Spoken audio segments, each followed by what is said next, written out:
Kevin O'Leary. Kevin, your thoughts here? We still don't know if it's a majority or a minority Liberal government, but they have won. They are in power. What are your thoughts?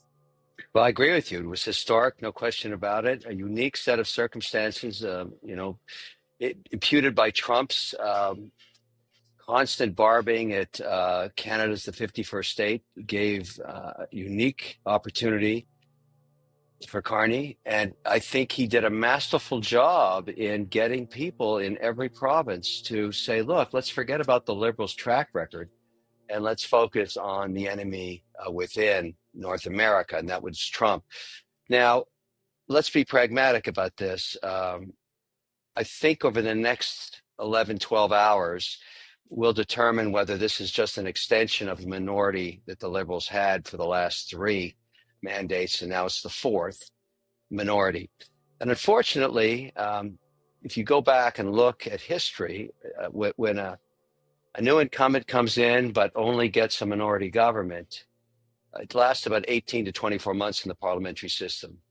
In both Britain and Canada, sometimes less in Britain.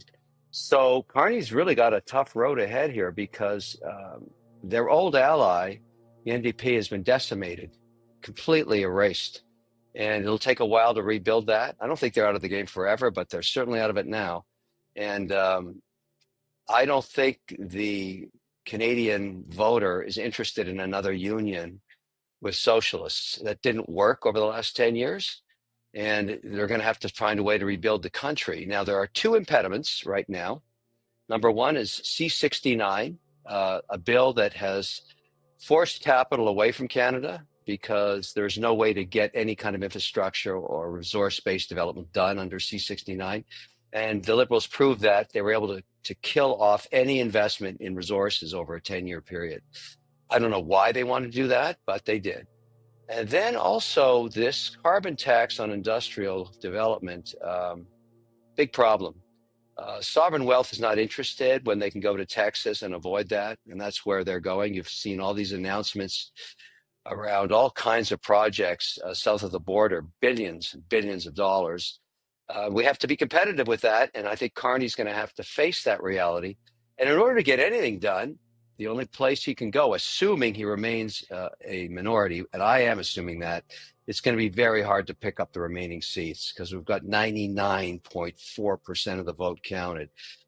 He will be in a tough situation. He will have to deal with the Conservatives, and I think that's healthy for Canada. I really do. And we may force him away from these policies that have destroyed the Canadian economy. I think you're right to give Carney kudos. I mean, he stepped in, resuscitated this party. It looked like a grand slam at one point for the Conservatives. I don't want to harp on where Poilievre misstepped here. You know, I think it has to do more than the Trump card. But the fact that Poilievre even lost his seat, Kevin, what does that say about his future here? I think right now there's nobody within the party, and I've had multiple conversations starting as late as 2 o'clock in the morning yesterday with Conservatives, and certainly this morning, that's willing to challenge his leadership because the Conservative Party gained a significant number of seats. In a way, it was historic for them as well, and they did a lot of damage to the Liberals in Ontario, which is remarkable in the 905 area. Yes. And that, I think you may call that the curse of the idiot king. I mean, the stink of Trudeau is still around and made a lot of people in those ridings in the 905, they became Conservatives. And as a result, the Conservative Party sits in a pretty interesting situation in a constituency where they didn't have a lot of strength before. And that's a challenge for Carney. Now, you know, regarding Pierre, I mean, he's going to have to ask one of the members that actually won their riding to step down. That's always difficult, but he has 6 months to do that. This is not unprecedented in, politics in Canada. So we'll see how that works out. But there will be some infighting. There's no question about it. But he probably will be an effective opposition leader in negotiating better deals for Conservatives. And I think they'll support him and give him that seat. And he's got a while to do it. He can, it's an awkward situation, but you can still be the leader and still still command the party, so to speak. Yep. But you're right; it's an uncomfortable situation. When I was speaking, I even went out this morning for my coffee run, wanted to get the thoughts of Canadians. And one thing that kept coming back were those liberals, lifelong liberals, who did not want to vote liberal, but couldn't get around to liking Polyev. What do you make of his likability factor? I don't want to harp on the past now, but how much did that play into things, Kevin? Well, no question, it played into it, and I think if he could have run a different campaign, I think he would have looked at the mistakes he made. Um, it also goes back to the campaign manager, and this is a woman who also has failed before for conservatives. And so, look, everybody wants to point fingers after the fact, but you have to look at management, and you have to say, okay, what worked and what didn't.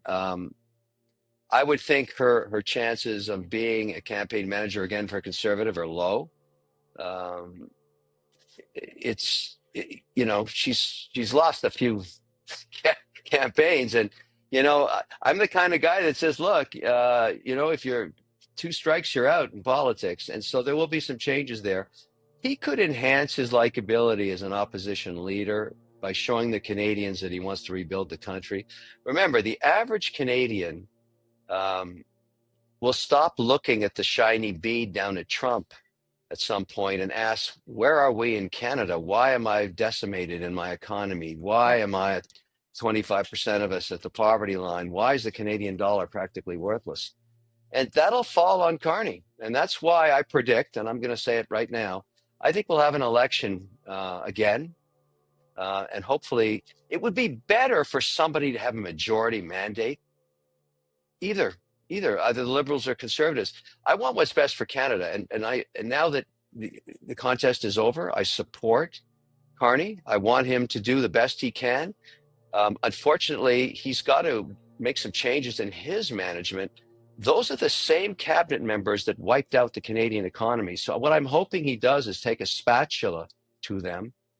There's some really bad managers in there. And I'd start with Freeland. She was a terrible finance minister. At the worst Canada's ever had, just by the numbers. You may like her, you may not.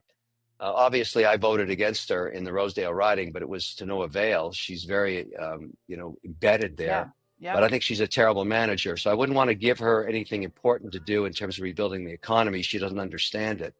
And I would argue to him, look, why don't you hire good managers? Why do you want your job to be so hard? Why not hire some good people? You don't have any good people. They've already proved that to you in the last 10 years. Hire some new people. That's what I do when a company is broken, and Canada is broken. Well, let's hope, as the former governor of the Bank of Canada, I would hope that he'll be able to lock down a fantastic finance minister. Kevin, let's look forward now. I mean, you brought up the Canadian dollar. Right now, it's liking this news. It's steady. But what's the path forward? The path forward is to attract capital back to Canada, because it has abandoned Canada over the last decade. And even if you ask, the pension plans in Canada and Canada's sovereign wealth, they don't invest in Canada anymore. Canada's not investable.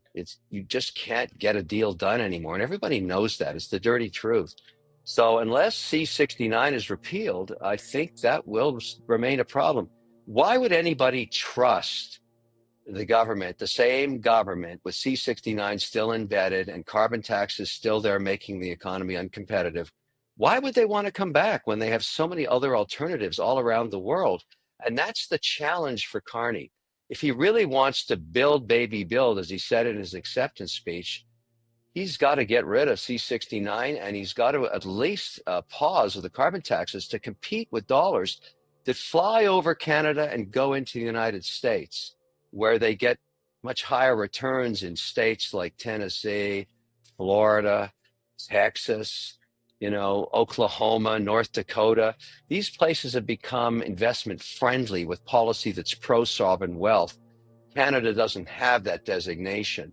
And, if he truly wants to solve that, he's going to have to fix this problem. And I think the opposition, in context of the Conservatives, he's going to have a hell of a time getting a budget done if he keeps telling everybody we're going to ram down carbon taxes on every business in Canada, and I'm going to keep C69 in place so you can't get any deals done.